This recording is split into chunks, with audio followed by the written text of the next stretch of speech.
Praise the lord. Good morning. ప్రభువైన యేసుక్రీస్తు వారి నామమున మీ అందరికీ కూడా ఉదయకాల శుభములను తెలియచేస్తున్నాను. అందరూ బాగున్నారా? దేవుని కృప మీ మీద నిలిచి ఉండును గాక.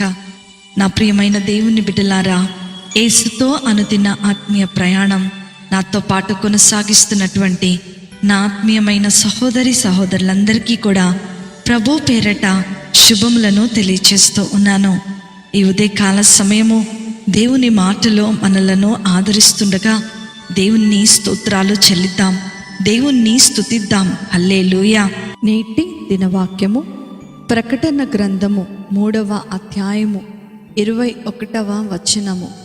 నేను జయించి నా తండ్రితో కూడా ఆయన సింహాసనమందు కూర్చుండి ఉన్న ప్రకారము జయించు వానిని నాతో కూడా నా సింహాసనమందు కూర్చుండనిచ్చెదను. హల్లెలూయా. నా ప్రియమైన దేవుని బిడ్డలారా, ఈ లోకంలో మనం యుద్ధం చేసి జయించాల్సింది మనుషులతోనో సాతానుతోనో కాదు, కానీ కేవలము మన హృదయముతోనే పోరాడి గెలవాలి. మన హృదయం ఒక యుద్ధభూమి లాంటిది. మన హృదయంలో పుట్టే ఆలోచనలతోనే మన జీవితం సాగిపోతూ ఉంటుంది. మన ఆలోచనలను నియంత్రించుకునే ప్రక్రియే పోరాటం. హృదయము మోసకరమైనది, అది ఘోరమైన వ్యాధి కలది అని దేవుని యొక్క లేఖనాలు తెలివిస్తూ ఉన్నాయి. మోసకరమైన హృదయంతో ఎన్నో అనర్థాలు మన జీవితంలో చవి చూడవలసి వస్తూ ఉంటాయి. అలాంటి మోసకరమైన హృదయంలో పుట్టే ఆలోచనలు మనుషుల జీవితాలను చాలా ప్రభావితం చేసేస్తాయి. ఇలాంటి హృదయాన్ని అదుపులో పెట్టుకోవటం మనుషుల వలన ఎంత మాత్రము సాధ్యము కానే కాదు. దేవుని ఆజ్ఞకు సాతాను ప్రలోభాల మధ్య మనిషి ఎప్పుడూ పోరాటం చేస్తూనే ఉంటాడు. ఈ భూమి మీద ఉన్న ప్రతి ఒక్కరికి ఈ లోకంలోని అందాలను చూపించి ప్రలోభ పెడుతూ ఉంటాడు సాతాను. అందుకనే మత్తయి సువార్త 4వ అధ్యాయము 8-9 వచనాలను కనుక మనం చూస్తే, ఈ లోక రాజ్యాలన్నిటినీ వాటి మహిమను ఆయన యేసు ప్రభువారికి చూపించి, నీవు సాగిలపడి నాకు నమస్కారం చేసిన ఎడలా వీటన్నిటినీ నీకు ఇచ్చేస్తాను అని సాతాను ఏం చేస్తుందంట, యేసు ప్రభువారితో మాట్లాడుతుందంట. ఆయన యేసు ప్రభువారు వాక్యము ద్వారా సాతానును గద్దించి ఎదిరించినట్లుగా మనం ఈ లేఖనాలలో చూడగలం. మనలో చాలా మందికి వాక్యము అంతగా తెలియదు కాబట్టే సాతాను పన్నుతున్నటువంటి ఉచ్చులలో పడిపోతూ ఉంటాం. నా ప్రియమైన దేవుని బిడ్డలారా, సాతాను ప్రలోభాలకు లొంగకుండా ఉండాలి అంటే దేవుని యొక్క వాక్యములో మన జీవితాలను కట్టుకునే వారముగా ఉండాలి. కేవలము వాక్యము ద్వారానే సాతానును ఎదిరించగలమని దేవుని యొక్క లేఖనాలు సెలవిస్తూ ఉన్నాయి. ఈ లోక భోగాలను అనుభవించకుండా చూస్తూ మనల్ని నియంత్రించుకోవటం మనకి పెద్ద పోరాటమే.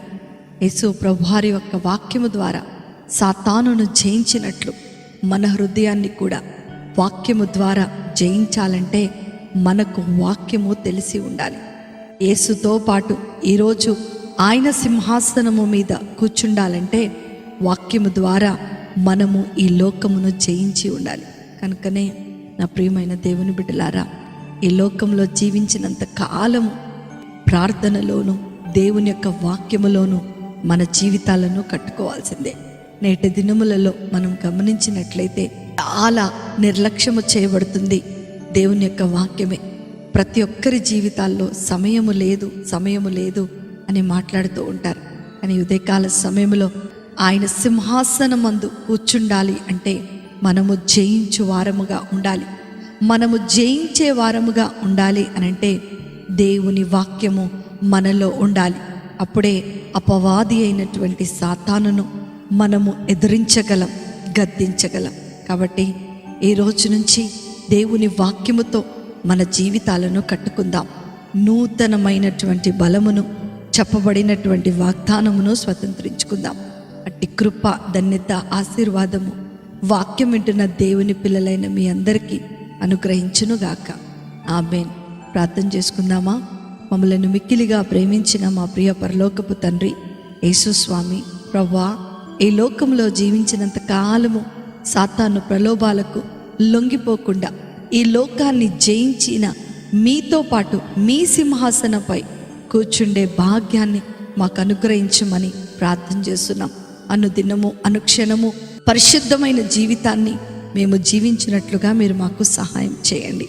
అనుదినము వాక్యము ద్వారా అపవాదిని ఎదిరించేటువంటి నూతనమైన శక్తిని మీరు మాకు అనుగ్రహించమని, విన్న వాక్యము ద్వారా మేమందరము కూడా బలపరచబడినట్లుగా మీరు కృపను చూపించమని యేసయ్య నామమున అడిగి వేడుకొనుచున్నాను తండ్రి. Amen, amen, amen. ప్రభు మిమ్ములను మీ కుటుంబాలను దీవించునుగాక. ప్రేమతో మీ సహోదరి శిల్ప జోసఫ్.